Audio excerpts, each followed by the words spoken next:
Good morning and welcome into the Farzy Show here at the Steven Singer Studios. My name's Marc Farzetta, and I am sorry that everyone had to witness a debacle of a Game 7. And I was down there, and some of you joined me on the live stream real quick after the game and the emergency podcast, broadcast, webcast, whatever you want to call it. And it was just bad. It was awful last night. I had so much trouble trying to describe what I had just seen for you live and in person at the Wells Fargo Center. Because as I'm there, I'm there with my buddy, and I just turned to him in the fourth quarter. I said, with this game being still so unbelievably close going into the fourth quarter, that obviously does not bode well for the home team. The fact that they didn't put them away for the number one seeded home team, by the way, that didn't bode well for them, that they were allowing the Atlanta Hawks to be in that game throughout the game, and there was no point where you felt like they were going to be able to take control. Meanwhile, you're just waiting for Trae Young to hit a big shot, Kevin Herter to hit a big shot. You're just waiting for all these other guys to step. Danilo Gallinari to step up and hit a big shot like he did yesterday. Like, there were so many different times where you were just waiting. All right, this is the moment where the Sixers are going to take control. Ooh, Seth Curry's getting hot. Here we go. Oh, Tobias Harris looks like he's being really aggressive. Here we go. Joel Embiid's going to take over. No problem. And I honestly thought that's what was going to happen coming up in the fourth quarter. When Joel Embiid came out, he had about 2 buckets like right out of the gate, and he thought, all right, this is where superstars take over. This is where a runner-up to be an MVP takes over. And it just wasn't the case for anybody on the Sixers last night. And the thing that I will take away from this series above everything else is that the one guy you needed to just be somewhat close to what he was in the regular season, Ben Simmons, was not that guy. And I know everybody walking out of the arena last night, and I know everyone watching that game last night had the same exact thought. Like, Joel Embiid had 8 turnovers in this game. But it's like, of course he's going to have 8 turnovers when he's double-teamed all the time, and you keep on giving him the ball because he's the only one that can really score with any type of consistency. So it's almost like you would go, yeah, well, of course he had 8 turnovers. He was double-teamed the whole time, and no one else was really an option, offensively speaking. It was bad. It was so bad. And if you could just ask for a little bit more from one particular person, that would be Ben Simmons. And you would ask for at least what you got in the regular season, which was a 60% free throw shooter. Not the worst, mind you, worst free throw percentage in postseason history, which is what you got from Ben Simmons in this game. And then no threat offensively to score. And the play that stuck out to me, and Joel Embiid said it stuck out to him afterwards, the play that stuck out to everybody, every single person in the arena last night, was the play that he made with about 2:30 left in the game. He gets a pass on the baseline, and instead of just going up for a dunk, makes a move on Danilo Gallinari, goes up to just throw it down, slam dunk, no problem, tie the game at 88 all. And instead, after the move around Gallinari, he dumps it over to Matisse Thybulle, who I don't even think was on the opposite block. It wasn't like he was right there to make a play. It wasn't like a quick little handoff to make a play and Matisse Thybulle would throw it down. No. Instead of throwing it down himself and tying the game at 88 all, and you know what? Maybe getting fouled himself, because Ben Simmons said the reason he didn't go after that dunk was because he thought Danilo Gallinari was going to block him from behind. Defensive stalwart Danilo Gallinari was going to block him from behind. So he doesn't go for the dunk there, dumps it off, and the Thybulle ends up going to the line, goes 1 for 2 from the line. The next thing you know, they get an alley-oop to Clint Capella down the other side. So now you're up 3. And then the very next possession after that, Trae Young goes down there and knocks down a 3. And everybody knew what was happening after that. Because you didn't have confidence in anybody else who was going to knock down a 3 for the Sixers. You didn't have anybody else. You didn't have confidence in anybody who was going to bring you back from that deficit. And that was the play that I think if everyone could go back and say, just do this one thing different, we could be talking about a different outcome. And that would be the Ben Simmons dunk. There's different factors that certainly played into the reason why the Sixers lost this game. There are many factors as to why the Sixers didn't win the series. But going back to the one turning point, as Joel Embiid was asked about it, we'll let you hear from him later in the show. The first thing that jumped to his mind for a turning point, and you could tell because he starts out by going, Like he doesn't want to say, did you see Ben pass up on a dunk? And he stumbles for the right words, and then he gets them, and they, oh, yeah, Ben. Oh, yeah, the Ben play. Yeah, Joe saw that too. Go figure. And then how would you like to be Ben Simmons right now? And in the eyes of your coach, he starts out by saying you're a treasure. And then he ends the final press conference of the postseason by talking about if he doesn't even know that you're going to be a point forward or point guard in the NBA anymore. Like, as long as you're going to be playing for him, as long as you're going to be playing for the 76ers. You went from Ben's a treasure, back off. Why would I take Ben out of the game? That's stupid. He went from that to, oh, Ben's totally out of the game, and I don't even think this guy can be my point guard anymore. I like the demise in a postseason of one player. I wish I don't know of a comparison that I could even highlight for you that would be even close, would even do justice to what Ben Simmons wasn't able to do for you in the playoffs. Was his defense great? Hey, last night, Trae Young. I mean, look, Ben Simmons even highlighted it for you last night in his post-game press conference, saying, well, I did my job defensively. Trae Young was what? 5 for like 27? Like, okay, great. That's not what we're talking about. And it was that moment that it really clicked in my head that anybody, I mean, as if the play wasn't enough. And that's why I love that we watch press conferences in this town. I love that we've grown accustomed to doing that, because it lets you know a little bit of the player's mindset and what they find acceptable and what they don't find acceptable. And Ben Simmons said he's got to work on everything. He said the right things as far as that went. But like the attitude that he delivers this information in, it's like, I don't know if he's really serious. I don't know if he's just telling me this, or if he's answering like this so that we think he's going to go in the gym and he's going to work and he's going to come back next year as a different player. But he said a lot of the right things. But when he was asked about, what he did to help in this series, and he talked about his defense, it was like, yeah, okay, that's great. And then he would talk about his foul shooting, how he needs to improve upon that.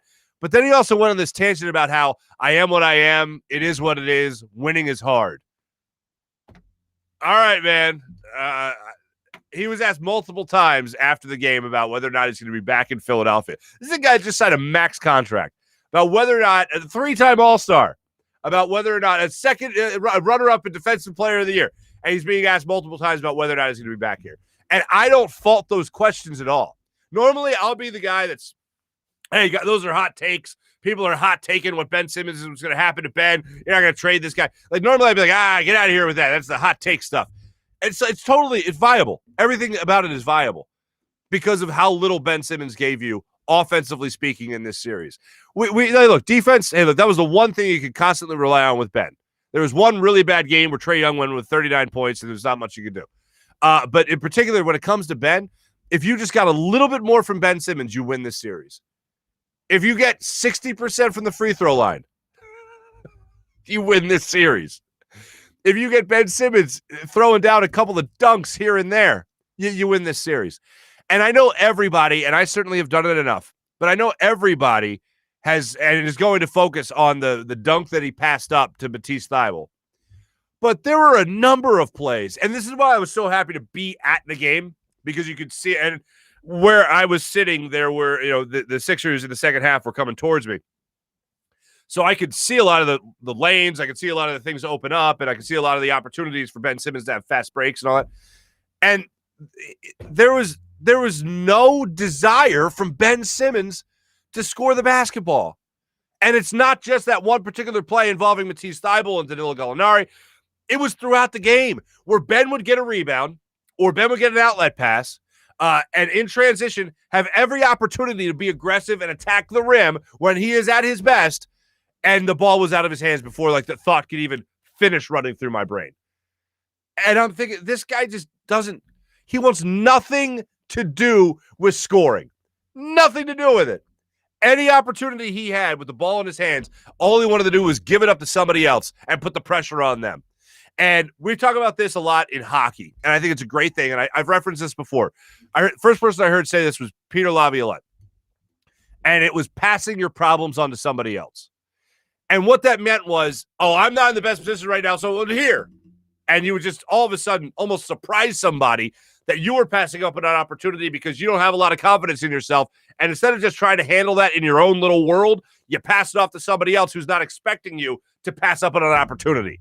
And that's what happened time and time again throughout this series. I can't believe what I saw last night. I can't believe what I saw throughout the series. And I was certainly a defender of Ben Simmons because of all the other things he did great, but you can't come up this small the way he came up in this series. And walking out of the arena was really, listening to the Ben Simmons press conference when I got home, it was like, how do you defend this guy anymore? Like, you can acknowledge the stuff that he does well. You can acknowledge, the defense, whatever, the facilitating. But even the facilitating last night, I looked up at 8 assists late in the fourth quarter, and I thought, wow, that's actually shocking to me. But he is giving the ball up. So when you choose yourself, when you take yourself out of the running for a scoring option, yeah, you're going to have a lot of assists. And you're playing the point forward position, yeah, you're going to have a lot of assists. But listening to that press conference after the game and watching, obviously, the way he played throughout this series, if you're a Ben Simmons apologist, like aside from being a truther where you can appreciate everything else he does well and acknowledge what he needs to work on, which is where I fall into, I don't know how you could even say nice things about him anymore. Because even if you talk about what a great defender he is, or even if you talk about what a great facilitator he can be, and even if you want to highlight 3 all-star appearances, you know what you can't highlight? Coming up clutch. And it's not even coming up clutch in terms of, Ben Simmons, he's hitting jump shots left and right, and he's scoring points left and right now, and he's carrying this team. It's not even that clutch. It's just doing what you did in the regular season in the postseason. And now this is the second playoff series with Ben Simmons in it, where I think he was almost a non-factor, offensively speaking. And this is a guy that, if you remember a couple of years ago, scored 1 point in a playoff game against the Boston Celtics. And it was like, at least that guy was taking 12 shots a game. And I know there's been roster turnover, and there's other guys on this roster that are supposed to shoot the basketball, but he scored 1 point in a game against the Boston Celtics in the playoffs a couple of years ago. And it was almost like that version of Ben Simmons that played throughout that series, I'd much rather have than the version of Ben Simmons that we just saw play in this playoff series against the Hawks. And at least that Ben Simmons shot 70% from the foul line against the Celtics. This Ben Simmons shot an all-time postseason worst in the NBA, 32%. I don't see how anybody can defend him anymore. I don't see how apologists can try to rally other people to see what they see. Because, yeah, sure, tell me all the great things you want to tell me. And, yeah, it's great. That's adorable. Oh, regular season stuff? Cool. What's he doing in the playoffs? Nothing? Cool. Thanks for coming over. Like, I'm beyond disappointed because I really thought we were going to have a lot more time to talk about the greatness that was Joel Embiid, the greatness that was this season, Ben Simmons working his way out of his troubles and his funk and all that stuff. And we just don't, we're not going to be able to do that. So that's where we're at right now when it comes to the Sixers team. And it's yet another team that we've watched in Philadelphia that has disappointed us, did not reach or exceed expectations, and that's what we have right now in Philadelphia. I do give a lot of credit to the Atlanta Hawks, and I know people hate hearing that, but I do. I didn't think they were a bad basketball team. I just didn't think they were nowhere as good as the 76ers. And I'm just blown away that they were able to do what they did in this series. And the Sixers had no answer. When you have so many different guys that are either getting hot at the right moment, or one guy is the guy that gets hot and can step up at the right moment, like, how do you answer that when you don't have the offensive firepower in terms of multiple scorers on the floor? Like, they had Bogdanovich go off for him. They had Herter go off for him. They had Trae Young go off for him. Danilo Gallinari, like I mentioned, had a couple of big shots for him. They had all these different guys. John Collins certainly being another guy.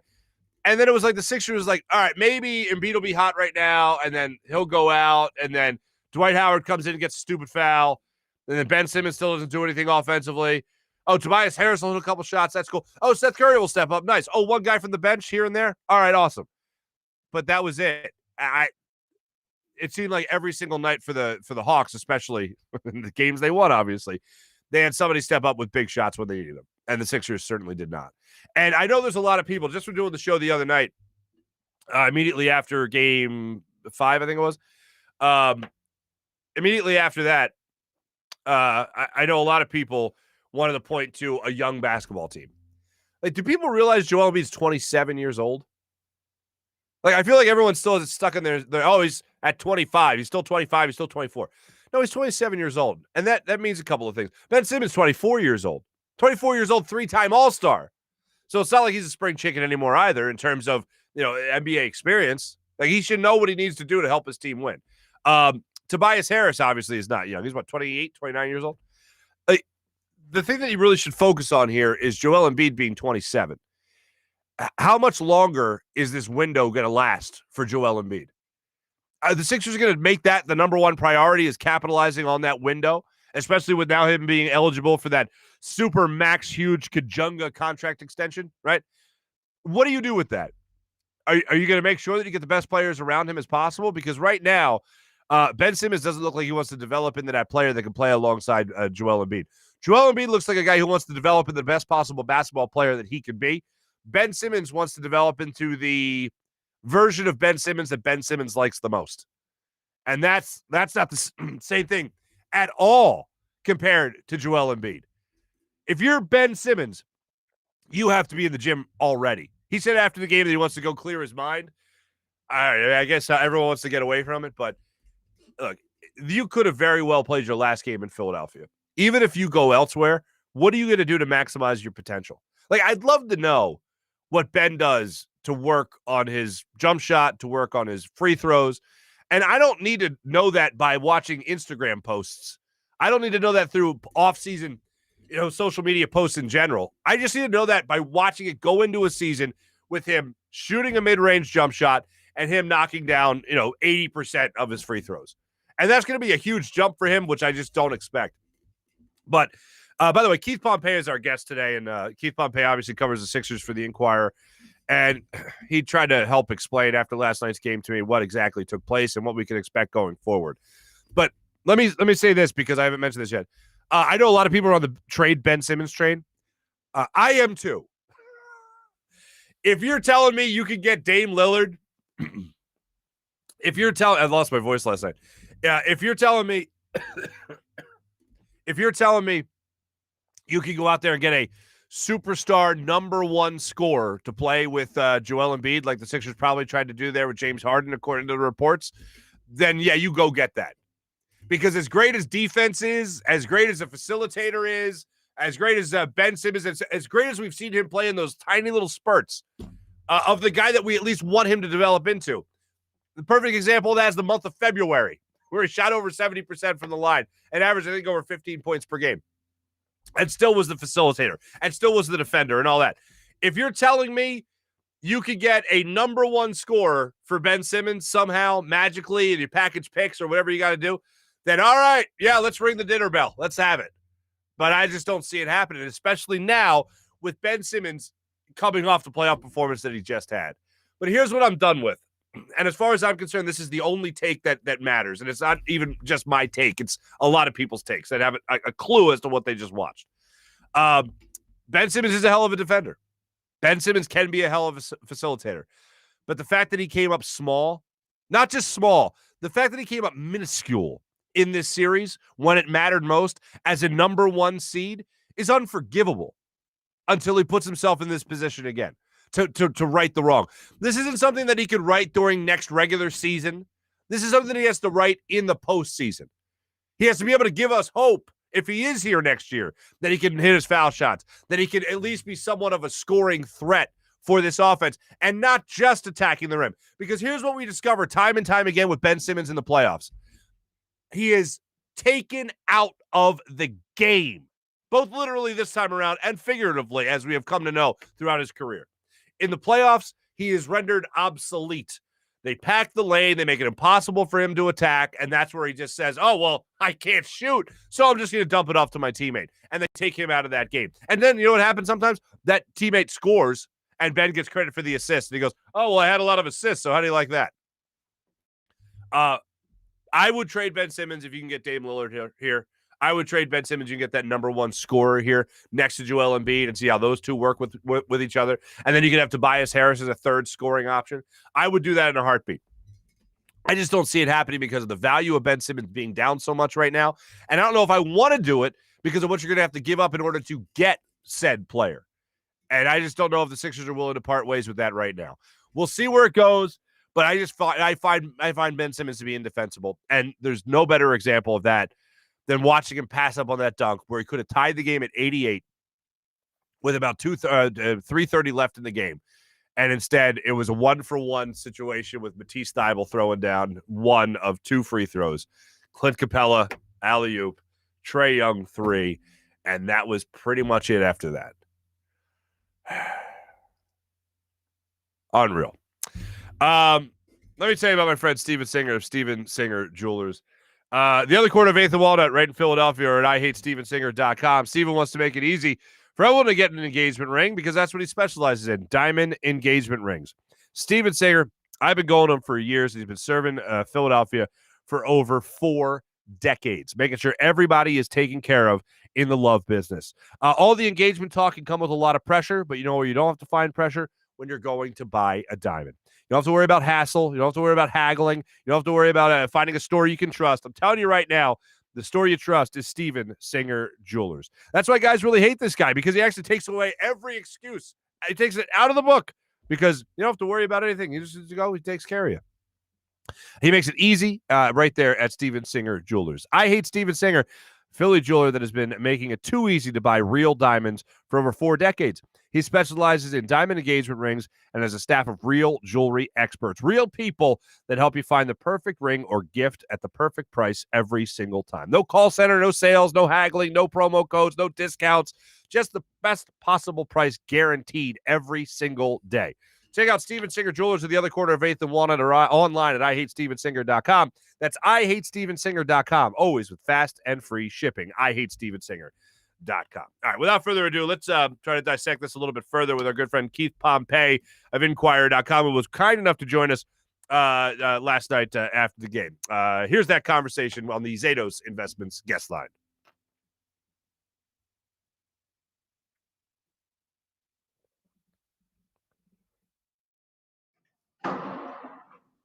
And joining us now on the Zatos Investments guest line from Inquirer.com, Sixers beat writer, Mr. Keith Pompey. Keith, how are you, my friend? I'm doing well. How you been, man? I've been great, other than the fact that I was at the game last night, and that didn't go as I would have liked it to have gone. I went as a fan. I got to enjoy the game with a buddy of mine until the fourth quarter happened. Joel Embiid, you heard him after the game say the turning point was the Ben Simmons not dunking opportunity and giving it up to Matisse Thybulle, and then everything kind of hit the fan after that. Did you think that that was the turning point as well? And were you as shocked as pretty much everybody else in the building when Ben Simmons didn't throw that ball down? And that's a great question. I mean, yeah, I was shocked. As far as that being a turning point, I felt like that there were some other opportunities that they were missing. I mean, guys were missing shots before that. But I will say, with them being down 2 points, and he had an opportunity to dunk it to tie the score, and he didn't, it kind of took the life out of the building. You know, there were like fans like booing, and people were like, wow, they couldn't believe it. But, you know, personally, I think that there were a lot of guys missing shots beforehand, and that kind of hindered the Sixers too. Mm-hmm. No, I would certainly agree with that. And I mean, you look throughout the game, Joel Embiid had 8 turnovers overall, but it's hard to throw a lot of blame at him when he was the guy that was pretty much bringing it through the vast majority of this series. And even in his bad game, had 17 points and 21 rebounds.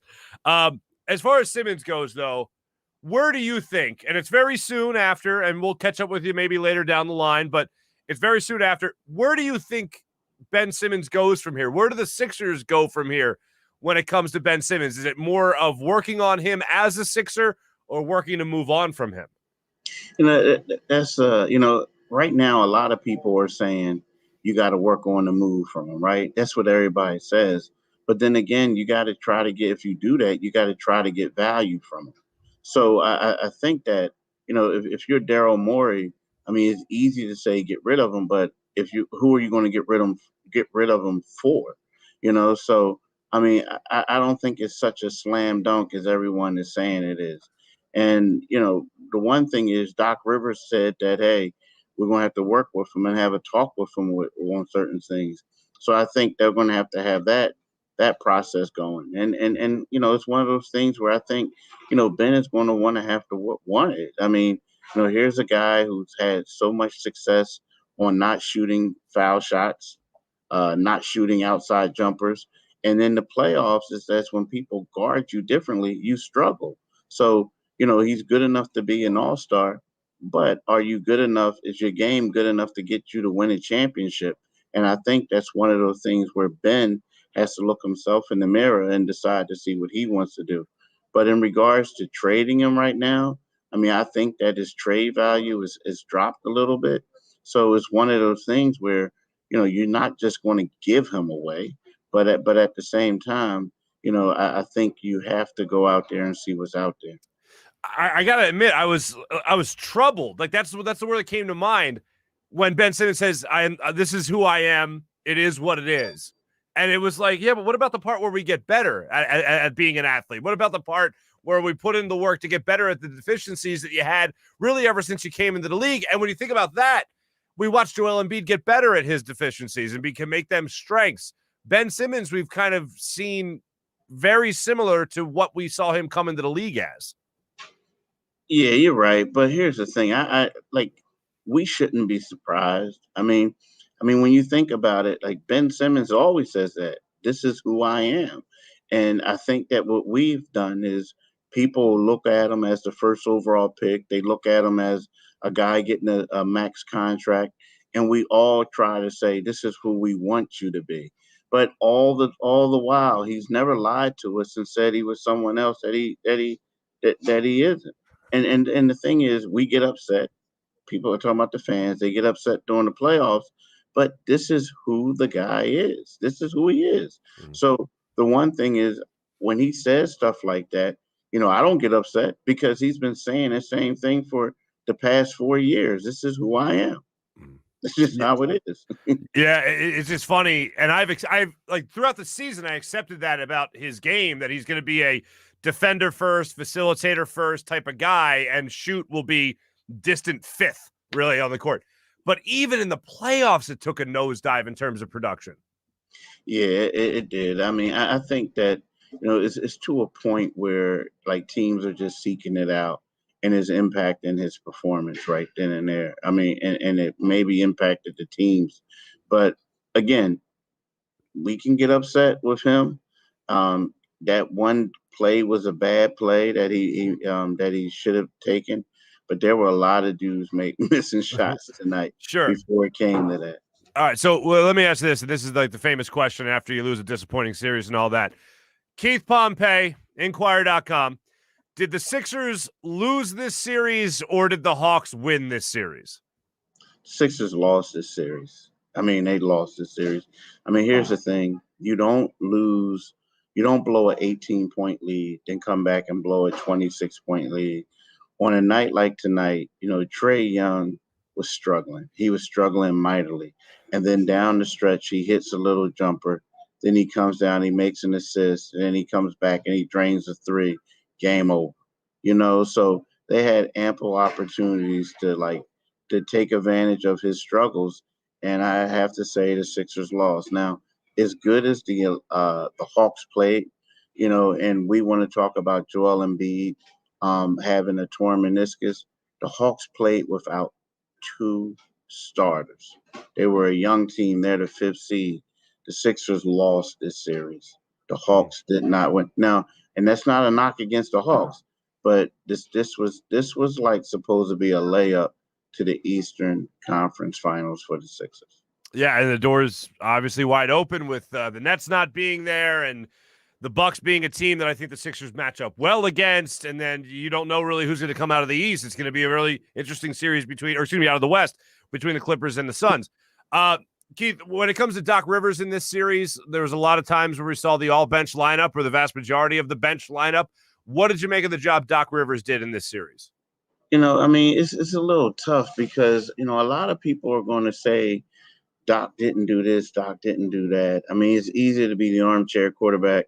But as we all know, during the regular season, a lot of times guys were just struggling, certain guys. So, I don't know. I want to I guess I look like reevaluating him, but it's one of those things where I just want to see certain things and see how it goes. Now, to me, a lot of times when a guy plays a lot of different guys, it's not that like you're doing it purposely. You're doing it because maybe, a certain guy you feel like isn't stepping up. So you're going to put someone else in there. And the fact that you got to keep going back and forth is telling me that people aren't really being consistent. Now, there are going to be some people who criticize him, and there are going to be certain people who bring up his record in the postseason. I mean, and they have a right to do it, but at the same time, I feel like this was like a bad situation in regards to the bench because there was a lot of lack of depth. Certainly. When it comes to this window that we hear so much about with Joel Embiid, and they could give him the super max extension contract, right, where he's a Sixer for the next, I believe it totals out to be 6 years after this one, maybe 5. How much do you think the Sixers are really weighing that into their decision about what they do with the roster immediately following this season in terms of trying to recognize that window where you can take advantage of Joel Embiid's talent for a certain amount of time? Oh, I think that's a priority. I mean, I think, when we look at it, you got a lot of guys coming off the books, like Danny Green is coming off the books, Dwight Howard, Furkan Korkmaz, if this was his final year too. You never know what can happen in the trade. So I think when you look at it, it's all about winning now. I mean, when people talk about, oh, don't worry, we got a couple years. Well, you never know what's going to happen in a couple years. Look at the Oklahoma City Thunder. Everyone thought, oh, in a couple years, they're going to be great again. No, it didn't happen. So I think that if you're the Sixers, yeah, you're looking for now because, Brooklyn's going to be back next year. They're going to be powerful.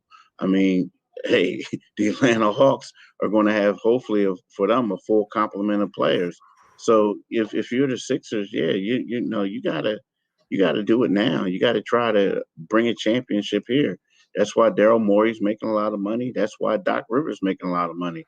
The owners want them to bring a championship to Philadelphia. Keith, I know you were doing all the post-game stuff with the Sixers, so I don't know if you heard Trae Young's press conference at all, but Trae Young referenced anyone who was here in Atlanta through the rebuild knows how important it is for us to be where we are now. And I'm thinking, wait, you went through a rebuild? The Sixers went through a rebuild. One of the worst rebuilds ever. And they obviously got 2 decent players out of it. One MVP candidate and one other guy that's been, not so good in Ben Simmons, unfortunately. But Keith, I can't thank you enough for coming on, especially here's the cat's out of the box. Right after the game, you're joining me from the Wells Fargo Center, so you're still down there. You just finished your writing responsibilities for Inquirer. I appreciate that very much, my friend. We'll check in with you a little bit later, hopefully in the offseason, and hopefully we'll catch up on all things 76ers. Yeah, hey, man, thanks for having me on the show. Absolutely. Keith Pompey, Inquirer.com, 76ers beat writer. Enjoy the offseason when you can, my friend. All right, man. Bye. Keith Pompey, Inquirer.com. Once again, my thanks to Keith Pompey joining us on the Zatos Investments guest line from Inquirer.com. And he's right. Hit the nail on the head as far as the trade value goes. I know everyone, trade him. As the minute we identify someone who sucks, it's like, get rid of him. And it's like, well, what about the thing about he's not playing well? That's so good. You might get a coach that's like, I can fix Ben Simmons, and there's probably every coach ever that's like that thinks that way. No coach is like, no, I got nothing. So maybe you can move him. I'll tell you right now, because of the money, it's going to be difficult. Money alone is going to be difficult. Not to mention the fact that he's playing he's coming off such a terrible postseason performance. But the other part of this is like, I can't imagine being so great at something. And you play 1 year of college where everyone tells you you're amazing. And then you go into the NBA as the number 1 pick. And then a year later, you're an all-star. And then you make 2 more all-star appearances. And you're doing that because of what a great defender you are and what a great facilitator you are and all that. And then you just don't want to push yourself to be better than that. Like being that good, that young, and your mindset isn't, okay, now let me get better at this. Like, I know that you shouldn't compare people to like the greatest ever, but like Michael Jordan and Kobe Bryant, they come into the league. There were certain things they were really good at, and then there were certain things they needed to work on. And then they got really good at those things they needed to work on, and then they added, like, all right, let me keep going. the thing that comes to mind for me is Michael Jordan versus the Pistons. And we talked about it before with the Pistons, and after they played the Pistons, they had to go. Like Michael Jordan was in the gym when they got off the bus. I got to make sure I get stronger to beat the Pistons. Kobe Bryant, 7 or 8 years into his career, he's like, if I added that Michael Jordan fadeaway jumper, that'd be pretty awesome. So I'm going to do that. And it was just like a continuous build. With Ben, it's like, I think I'm done. I think I'm good at the amount of skill that I have right now, the amount of talent that I have right now. I think this is good for me right now. Right here, we'll cut it off. I'll stop right here. And that just can't be the case, especially when you come up so small as you did in the fourth quarter of these games. And we're going to get into the numbers here. Coming up in our morning rush, I'm going to let you see what Joel Embiid had to say after the game. We'll also let you see what he posted if you haven't seen it yet on social media. We'll let you hear from Ben Simmons talking about how it is what it is, which that's always fun to hear. And then we'll also hear from Doc Rivers and the digression of confidence he's had in his point forward throughout this series. We'll also let you hear from Joel Embiid as far as his post-game press conference goes. You'll hear from the man himself about the play that Ben Simmons passed up on the dunk and whether or not Joel Embiid thought that was the turning point of the game. We'll get to all that and more coming up in a second, but first I do want to tell you about our friends at DraftKings and DraftKings Sportsbook. It's a blast. I tell you all the times about betting balls and strikes in baseball. Put a couple of bucks on it. Oh, man, you have never paid more attention to a pitch in your life. Let me tell you. So I always enjoy doing that, but you can also take advantage of some other things going on throughout the NBA right now with the 2 final series going on in the Western Conference. DraftKings Sportsbook will put you courtside with a chance to turn $1 into $100 in site credits. That's right. Use promo code Farzy. When you download the DraftKings Sportsbook app, use promo code Farzy, and you can take advantage of some of these great offers like this one right here, turning $1 into $100 in site credits. If you pick a basketball team still in contention, bet $1 on them. And if they win, you cash out at $100 in site credits. Don't forget, DraftKings Sportsbook also offers great odds and promotions on baseball and hockey and so much more. DraftKings is safe, secure, and reliable, so you can deposit and withdraw your funds at your convenience. Download the top-rated DraftKings Sportsbook app now and use promo code Farzy. That's promo code Farzy when you sign up to turn $1 into $100 in free site credits. Bet on the basketball team of your choice to win in their next game, and if they do, you claim $100 in site credits. That's promo code Farzy. For a limited time only at DraftKings Sportsbook, must be 21 or older, present in Pennsylvania, new customers only. Wager paid out in site credits. Restrictions apply in partnership with Meadows Racetrack and Casino. See DraftKings.com/sportsbook for details. Gambling problem? Call 1-800-GAMBLER. Oh, I was out on the golf course yesterday with my dad for Father's Day. We golf together every year. Love it. We both didn't play so great. Just let me admit that. But you know what I did have when I was out there on the golf course? I had a nice cigar. I had a great cigar. And my friend Tony Cavada at Steak and Maine was kind enough to give me that cigar when I saw him, and I had that amazing 2-pound tomahawk steak at Steak and Maine in Northeast Maryland. What a great place. They got cigars you could buy, too. I didn't even know that until I went there again. And I didn't notice the first time around. But sure enough, Steak and Maine has just about everything you could desire, especially for a day like Father's Day, or maybe you want to treat your dad maybe down the line. Because when shouldn't you thank your dad, right, for being awesome? Well, Steak and Maine is a perfect place to do that as well. Steak and Maine, fine dining in the heart of Northeast Maryland. Whether you dine in a more upscale steakhouse or casual bar and patio, you'll enjoy the highest quality of prime meats, fresh seafood, world-class oyster bar, and freshly prepared sushi. All that in an extensive wine list, including their own Cavada Cellars wines. Open every day for lunch, dinner, or Sunday brunch. Steak and Maine in Northeast Maryland voted #1 place for steaks in America by the Cooking Channel and the Travel Channel. Check it out for yourself at steakandmaine.com. I also want to tell you about PHLSportsNation.com. That's PHLSportsNation.com. You can check out Philadelphia Sports Nation, a local Philadelphia sports site covering your favorite teams across blogs and social media. PHLSportsNation.com, enhancing your Philadelphia sports fan experience. And, I will say this, throughout the NBA playoffs, throughout baseball as well, I have had a lot of fun when it comes to the FanUp app, especially when you guys challenge me, viewers of the show, listeners of the show. When you guys shoot me a challenge, I always love to accept that and have some fun with you guys because it is a great time. Download the FanUp app in the App Store and use promo code FANUP to get 2,000 bonus points right out of the gate. That's FanUp in the App Store. It's fun. It's easy. You could rise on their leaderboard by answering fun questions, entering their daily and weekly contests. It is a great time. You could rise on their leaderboard. And with those points, you could cash out Or, you know what you can also do? You can win some fine brand prizes as well. They've given away a pair of Jordans, a Louis Vuitton bag, a Peloton bike, a personal trainer mirror thing with the hologram personal trainer guy going, work harder. They give that away. It's great. Any day, any weekend or season, you could be the real MVP with FanUp. Just be fans. So have yourself a great time with that. All right, let's jump to our social media check-in brought to you by Steak and Maine and steakandmaine.com. You see a lot of people, some of our regulars obviously in here. April! Good morning, April. Right back at you. How are you? Simmons was hot garbage last night. They knew he wasn't going to shoot, so they ignored him. April, yes, they absolutely knew he wasn't going to shoot. I will say this, as far as ignoring him, they just pack the lane. It's what they do every playoff now. Ben, we're all here in the lane, so you got nothing. And even when he was presented with something, he passed it off. I was standing, from where I was seated, I was standing right where Ben Simmons passed up on that dunk. Like, I was looking right down on it. And I thought, oh, my God. When I saw him take that dribble and go towards the basket, I was like, he's going to throw this down. The roof is going to blow off this place. Hopefully he goes to the line, makes a shot, and you're up a point. You're up 89-88 at that point, you would have been. And then maybe momentum's totally different from that point on, because it was like the crowd was just waiting, especially late in that fourth quarter, for a big shot from Trae Young. They were waiting for the Sixers to give them, like, everybody was on edge.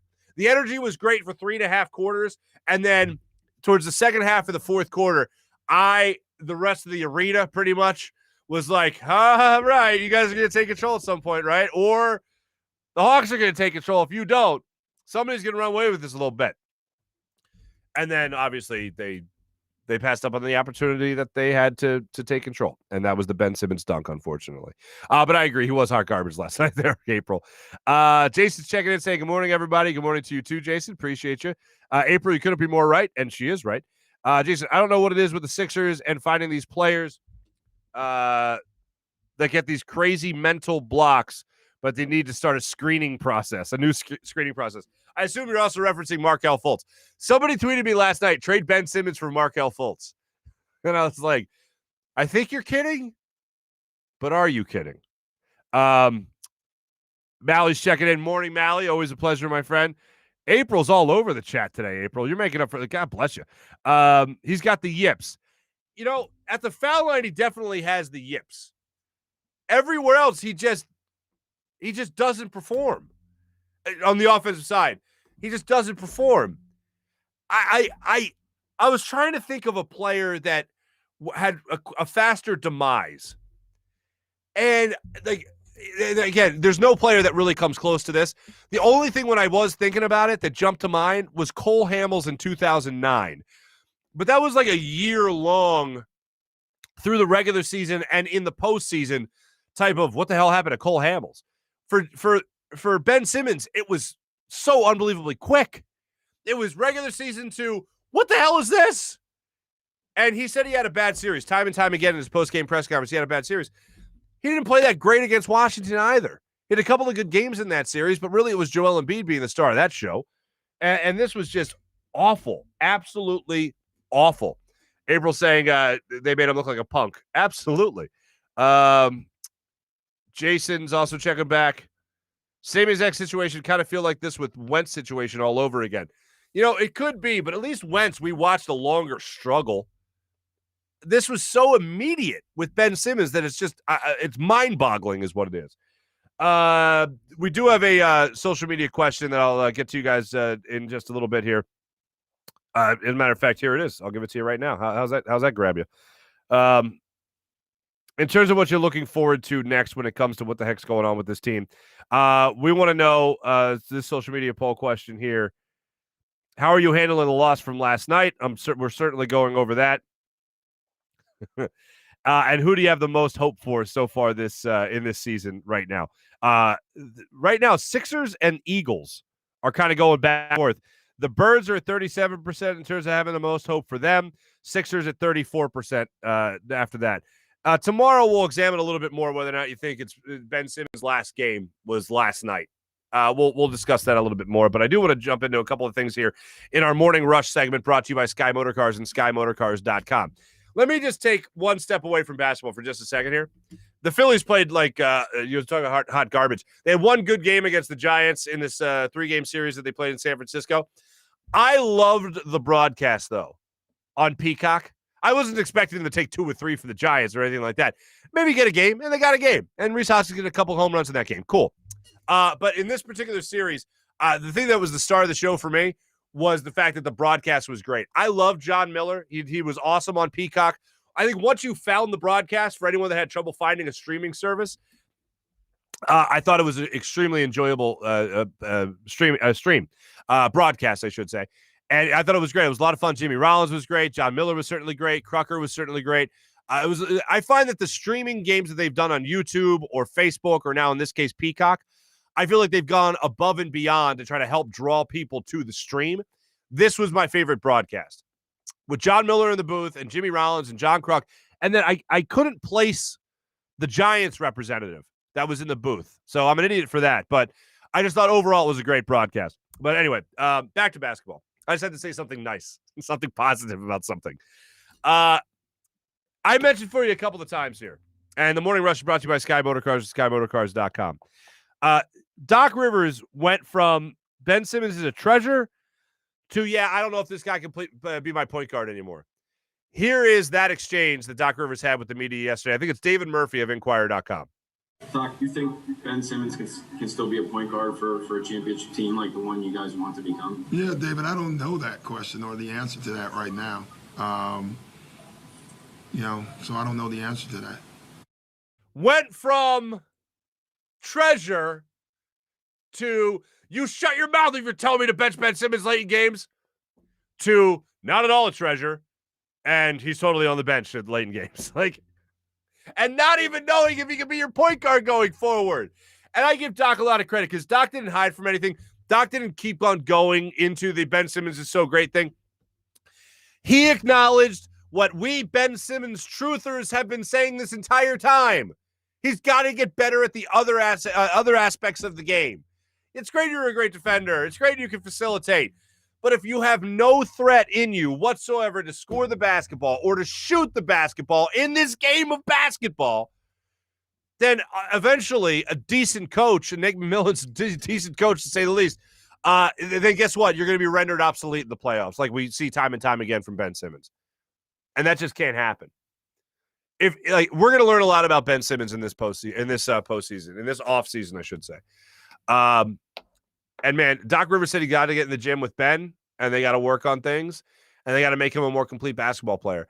It's actually, and we were going back and forth on this a couple of weeks ago, it's actually one of the biggest compliments we could give to Ben Simmons because we as a city realize his potential. We know what he can be. And I have said for years that Ben Simmons is a consistent jump shot and foul shot away from being an MVP candidate. I don't see it any other way than that. If he just adds that to his game, then he's a totally different basketball player. He is a totally different threat. And by the way, all the stuff that he wants to do anyway only becomes easier. He only becomes a better facilitator when he himself becomes a threat to score because the defenders can't sag off of him. They can't clog the lane. They have to open things up, open up that spacing, and they have to actually close out on him. And that might open up somebody under the basket. That might open up somebody on the wing. You're already drawing enough defenders when you do drive the lane. And you didn't see that at all this series. I'm beside myself again with just how he was just bad. He was just bad. Let's get to that mindset a little bit of Ben Simmons. He was asked after the game about kind of what he needs to work on going forward. I am who I am. It is what it is. It's not easy to win. And it shows, Nets got finished by Bucks. It's not easy to win. And I work, so I think the first thing I'm gonna do is clear my mind and get my mental right. I'm all for people having to clear their minds. And I know last night one of the first things he mentioned was that Trae Young went 5 for 23. He needed 23 shots for 21 points. So yeah, defensively speaking, there's not many people in the league I'd want on Trae Young more so than I'd want Ben Simmons on Trae Young. But he came into the league a pretty damn good defender, as I was talking about with Keith Pompey. He came into the league being a pretty damn good facilitator. But my worst fear has been realized time and time again in the playoffs with Ben Simmons. And I remember going through the process and all that, and Ben Simmons was the number one name on everybody's list as who's going to be the number one pick. So I was like, you know what? Let me pay extra special attention. During the process, I was never a bigger college basketball fan. I'll tell you that much. So I was actually watching LSU games, and I was watching Ben Simmons a lot. And the one thing that really jumped out, I remember, was him or Brandon Ingram. Brandon Ingram, you knew you were getting a shooter. You knew you were getting a scorer. Ben Simmons, you thought there was potential to get LeBron James. And that's not my opinion. That's a lot of people's opinion. And I remember watching him and going, man, there are really games when he just seems disinterested. I think there was a game against Texas A&M where I'm watching, I'm like, does he give a damn? And they didn't even make the NCAA tournament. They opted out of the NIT, and he decided, and he still goes number one overall.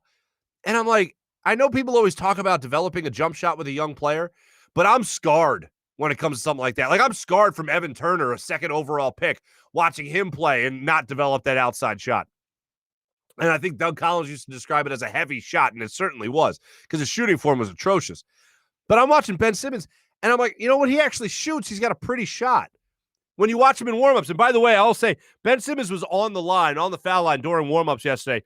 Really, they would do layup lines, dunk lines, whatever as a team, and then he'd go back to the foul line.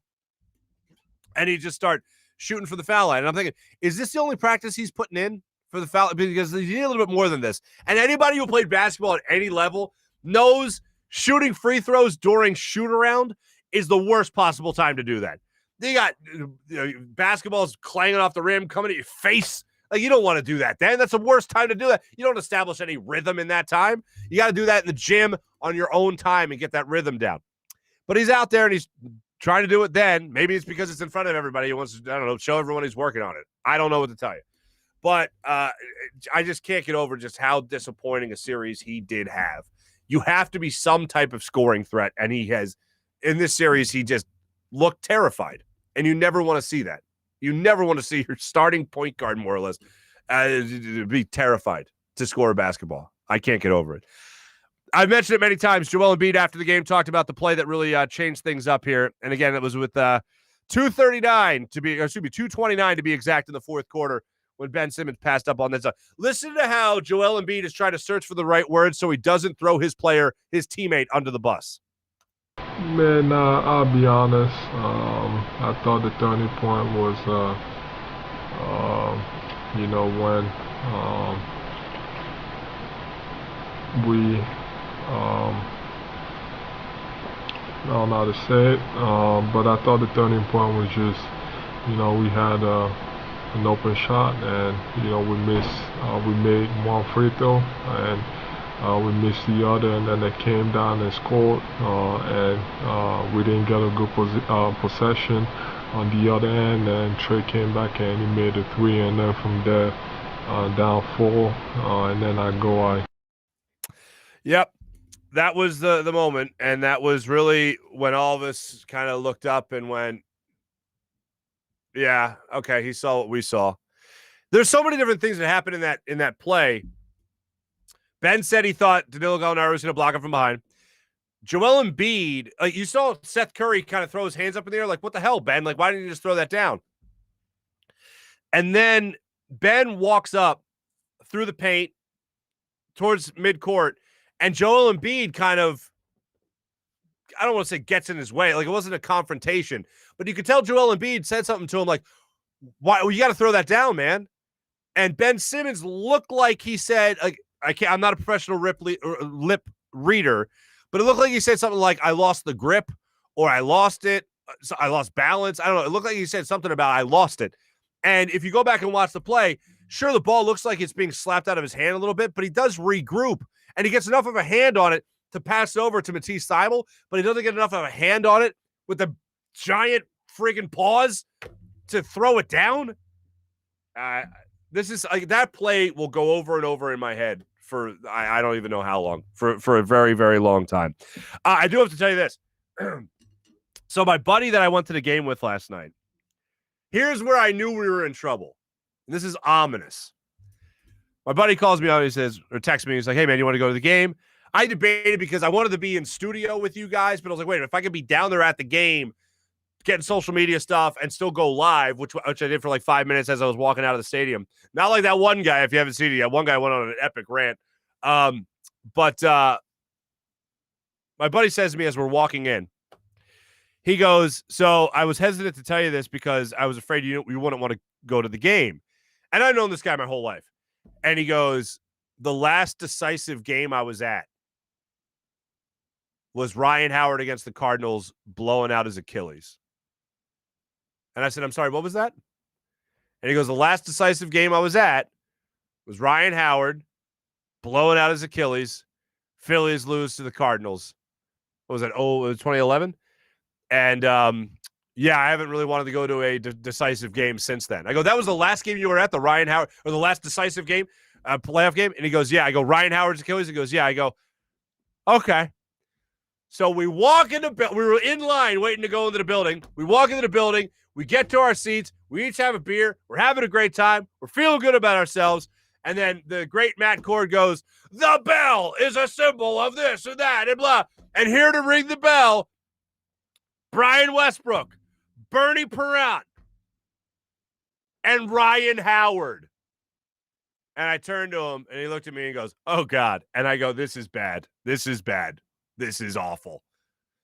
The fact that Ryan Howard was there, and he was just telling me that he himself was at the game, and now we're both at this game.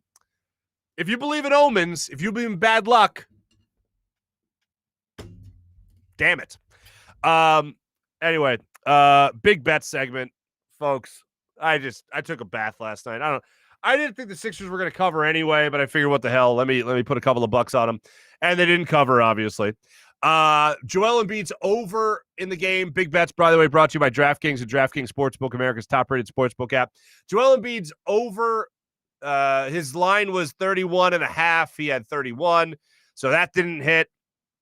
I had him with a double-double and a win. He had a double-double. Sixers obviously lost. The only thing I hit on yesterday was Joel Embiid, 2 threes in the game, and he had 2 threes in the game. So I still took a bath yesterday because you know why? I made the classic mistake of betting with my heart and not my head because I'm a big fat idiot. Folks, I know today probably wasn't the easiest day to watch, so I appreciate that. I wanted to show you this one last thing. I promised this earlier. Here it is for you. Joel Embiid's message to Philadelphia after the game. Philly, I love you. Sorry to disappoint you again. Just know that I gave everything I had, knowing the circumstances. If there's one thing I've learned from being here, it's the toughness of this city, the toughness this city has, and that's why I played with a torn meniscus. Thank you for your support all year long. So he highlights again that he has a torn meniscus. I think we all realize he had a torn meniscus. But look, I absolutely believe Joel Embiid emptied the tank. And for a guy that's had his heart questioned in years past in Philadelphia, I mean, I dare you to do that again. I mean, here's a couple of things that were decided in this playoff. One is that Ben Simmons isn't clutch and Ben Simmons is indefensible. If you want to talk about how great he is during next regular season, during next year's run, hopefully there is a run. But if you want to talk about that again, just stop. We all know about him being a defender. But even if you want to talk about being a facilitator, it doesn't matter until it's the playoffs anymore. All next year's regular season will be is a practice run for Ben Simmons until you get back to the playoffs. Because until he gets back on this stage, this is what he is going to be. He is going to be the guy that didn't show up when his team needed him the most. And defensively, hey, look, you were great against Trae Young throughout the 7 games of this series for the vast majority of it. But you cannot be invisible on the offensive side of things.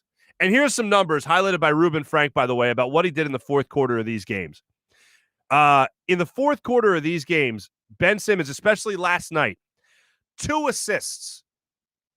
Ben Simmons actually had a decent game on a stat sheet when it comes to assists last night. Ben Simmons had 13 of them. He had 2 in the fourth quarter. 4 of these 7 games, he had 0 assists in the fourth quarter. Game 4, he had 1. Game 1, he had 5 assists in the fourth quarter. And when you talk about points, game 1, he had 6 points in the fourth quarter. Everywhere else, let's see, 0, 3, 1, 2, 2, 1. Is that clutch? That ain't clutch. Until Ben Simmons shows improvement, he's going to be exactly what he was in this series for all of last year. And I'm going to treat all of next year, 82 games, hopefully, I'm going to treat that as if it was preseason play, because the only thing that really matters in this town right now with the Sixers is how they perform in the postseason. That's it. And you want a wide open Eastern Conference final against either the Bucks or the Nets. You would have drawn the Bucks, obviously, and now you can't even have that. And then you possibly go on to face a Clippers team that doesn't have Kawhi Leonard, or a Suns team that doesn't have Chris Paul. Chris Paul most likely be back, but still, you had a huge opportunity here to go to the championship. And I almost feel like I felt in 2002 when the Eagles lost to the Tampa Bay Buccaneers, and you knew they would have an opportunity to win the Super Bowl against the Raiders. And instead they choked against the Bucks. That's what it feels like right now. Huge missed opportunity. I feel great about Joel Embiid. I feel terrible about Ben Simmons. I feel terrible about his future here in Philadelphia, whether that's him sticking here or actually him going somewhere else. Whatever it is, if they do end up trading him, you better get a secondary score. You better get a second scorer on this team. One that's dominant, one that can create his own shot, one that can play next to Joel Embiid without having to worry about spacing.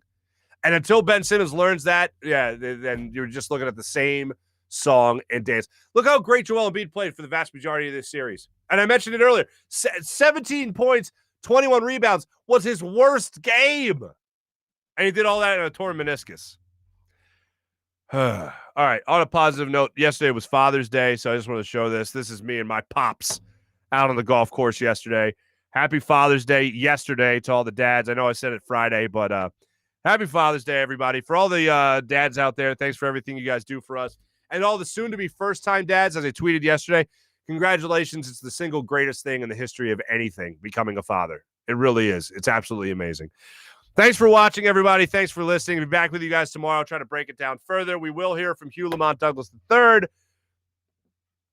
And he was taking heat, obviously, for his Atlanta takes yesterday. So we'll make sure we go over all that with Hugh tomorrow. I just want to remind you guys one more thing. It is what it is. I am who I am.